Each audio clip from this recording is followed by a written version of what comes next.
دودھ اور پنیر کے کاروبار سے شروعات کی. ایک وقت ایسا آیا وہی حضرت عبد الرحمن ابن عوف رضی اللہ تعالیٰ عنہ کے تجارت کا ایک اونٹ ملک شام میں ہوتا تھا پہلا اونٹ، تو آخری اونٹ مدینہ میں ہوتا تھا، یا پہلا اونٹ مدینہ میں تو آخری اونٹ ملک شام میں. کیوں؟ محنت کی، انہوں نے خون پسینہ بہایا اپنا، مارکیٹ میں کھڑے رہ کر تجارت کی. ایسی تجارت کر کے چلے گئے کہ آج جو ان کا ٹوٹل، جو آج کے زمانے کے حساب سے حضرت عبد الرحمن ابن عوف کا کیپٹل شمار کیا جائے تو بل گیٹس کا جو ٹوٹل کیپٹل ہے اس سے 6 گنا زیادہ کیپٹل حضرت عبد الرحمن ابن عوف رضی اللہ تعالیٰ عنہ چھوڑ کر گئے تھے.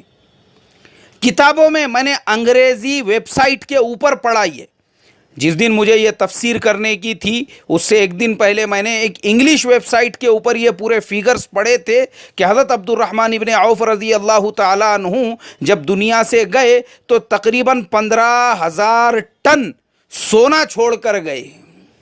یہ تھی صحابہ کی زندگی کہ صحابہ نے خون پسینہ بہا کر، آپ کو ایک بھی صحابی ایسا نہیں ملے گا ایسی جو ہماری زندگی ہے، جو ہماری زندگی کے اندر کہ کہیں پہ لگا دو پیسہ، چاہے وہ جائز ہو ناجائز ہو حلال ہو حرام ہو، کچھ لینا دینا نہیں ہے ہم کو، بس ہم کو تو پیسہ چاہیے، پیسہ. اندھے ہو چکے ہیں پیسے کی لالچ کے اندر. کبھی کسی مفتی سے پیسہ انویسٹ کرنے سے پہلے سوال نہیں کریں گے، خالی باریک باریک مسئلے پوچھیں گے. مولانا صاحب میں راستے سے مسجد میں جا رہا تھا، بازو سے ایک چھوکرا بائک لے کے نکل گیا تو پانی اڑ کے میرے پیجامے پہ لگ گیا، اب یہ پیجامے پہ نماز ہوگی کیا نہیں ہوگی؟ واہ واہ واہ واہ، کیا تقوی والا ہے یار تو. تیرے جیسے کو تو گلے میں لنگی اڑا کے، ہاتھ میں ناریل دے کے اور ہار پنا کے ستکار کرنا چاہیے. سبحان اللہ، ایسا تقوی والا تو میں نے پہلی بار دیکھا. راستے سے چھینٹے اڑ گئے، اس کا مسئلہ مفتی صاحب سے پوچھیں گے، یہ نہیں پوچھیں گے مفتی صاحب فلانے کے ساتھ میں پارٹنرشپ کرنے جا رہا ہوں، میرا مال رہے گا، اس کی محنت رہے گی اور نفع کی ہماری ایسی ترتیب رہیں گی اور یہ کی تجارت رہیں گی اور یہ کاروبار رہیں گا، یہ جائز ہے یا نہیں ہے میرے لیے؟ یہ دھندا کرنا میرے لیے جائز ہے یا نہیں ہے؟ یہ کاروبار کرنا میرے لیے؟ کروڑوں کے ٹرن اوور بغیر مفتی صاحب سے مسئلہ پوچھے کے، بغیر کسی عالم سے مسئلہ پوچھے کے وہ سب کریں گے، لیکن راستے سے 2-4 چھینٹے پیجامے پہ گر گئے اس کا مسئلہ ضرور پوچھیں گے. انا للہ و انا الیہ راجعون. اور تجربے کی بات بتا رہا ہوں، ایک دیندار صاحب بیٹھا ہوا ہوں میں ان کے بازو میں، تو ایک صاحب آئے تھوڑی دیر کے بعد. ان دونوں کے بیچ میں کچھ پیسے کے لین دین کے اوپر حساب کتاب چلنے لگا.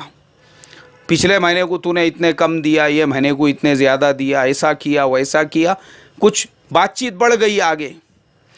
انہوں نے میرے سے کہا، بولے مولانا دیکھو اب آپ ہی بتاؤ، بولے یہ بیچارے پہ میں نے احسان کیا، اس کی لائف میں نے سیٹ کر کے دیا، اور دیکھو بولے ابھی یہ میرے ساتھ میں کیا کر رہا ہے. میں بولا کیا ہوا؟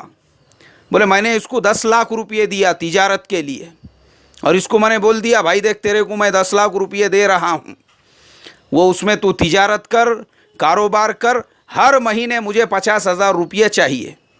ادھر تجھے چاہے لاس ہو، تجھے چاہے نقصان ہو، تجھے چاہے نفع ہو، کچھ بھی ہو، میرے کو اس سے کچھ لینا دینا نہیں ہے. ہر مہینے میرے سامنے 50,000 روپئے ہونا چاہیے، باقی 10 لاکھ روپئے جیسے کہ ویسے باقی رہیں گے، اس میں تو کاروبار کر. اب آپ بولو، بولے میرا مال ہے، اس کی محنت ہے، اب یہ ہمارے لیے جو ہے کتنی میں نے اس کی لائف بنا دیا بولے. اور وہ یہ کہتا ہے کہ یہ مہینے میں 50,000 نہیں دے سکتا، میں 30,000 ہی دوں گا، ہر مہینے کو ایسی تھوڑے بہت کم کر رہا. بولے آپ ہی بتاؤ مجھے.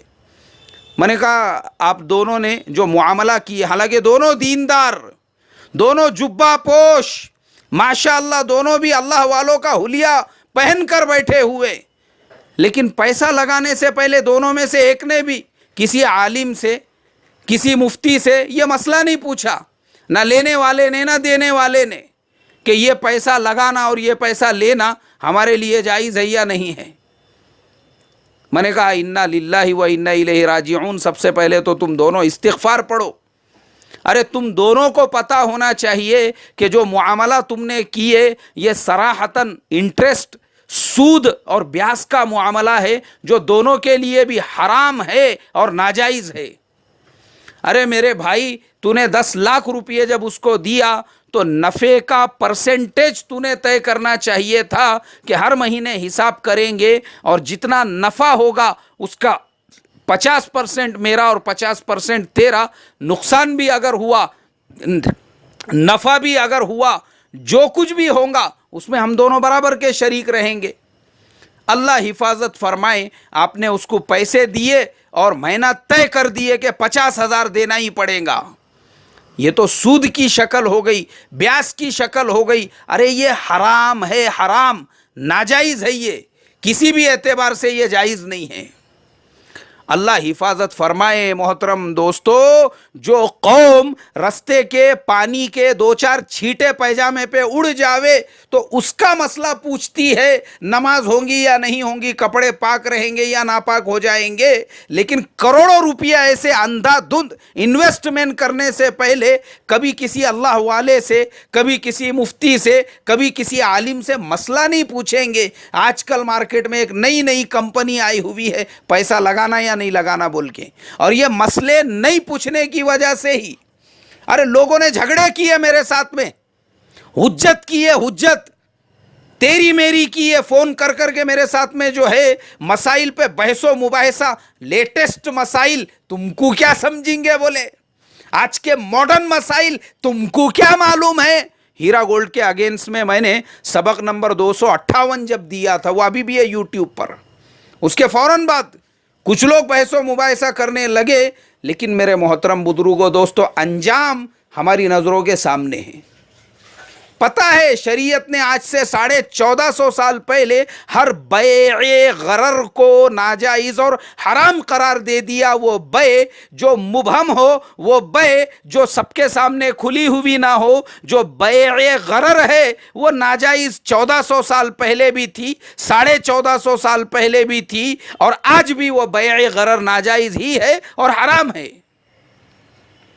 امت سمجھنے کو تیار نہیں، امت کو تو لاکھ روپئے لگا کے مہینے کو 5,000 کا جو ہے نفع نظر آ رہا تھا، امت کو تو فائدہ نظر آ رہا تھا بیٹھے بٹھائے، کیونکہ قوم سست ہو چکی ہے، کاہل ہو چکی ہے، گاڑا لگا کے بازار پہ کھڑے رہنے کو تیار نہیں، رکشہ چلانے کو تیار نہیں، محنت کا دھندا کاروبار کرنے کو تیار نہیں۔ تو جس قوم کو بیٹھ کر کمائی چاہیے، ویسی قومیں ان کے ساتھ میں ایسا ہی سلوک ہوتا ہے۔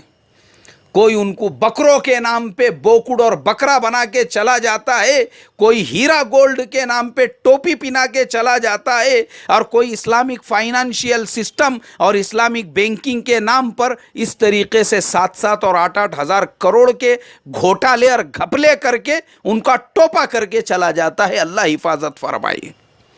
اب میں آخری میں آپ تمام لوگوں سے بس یہی درخواست اور ریکویسٹ کروں گا، یاد رکھو، اس سے پہلے کہ اور کوئی کمپنی تم کو ٹوپا پہنا دے، تمہارے ساتھ میں کوئی گھپلا اور اسکیم کرے، تم کو ٹوپی پہنا کے چلے جائے، جہاں پہ بھی اپنے پیسے اس طریقے سے لگائے ہوئے ہیں، فوراً نکالو، فوراً نکالو۔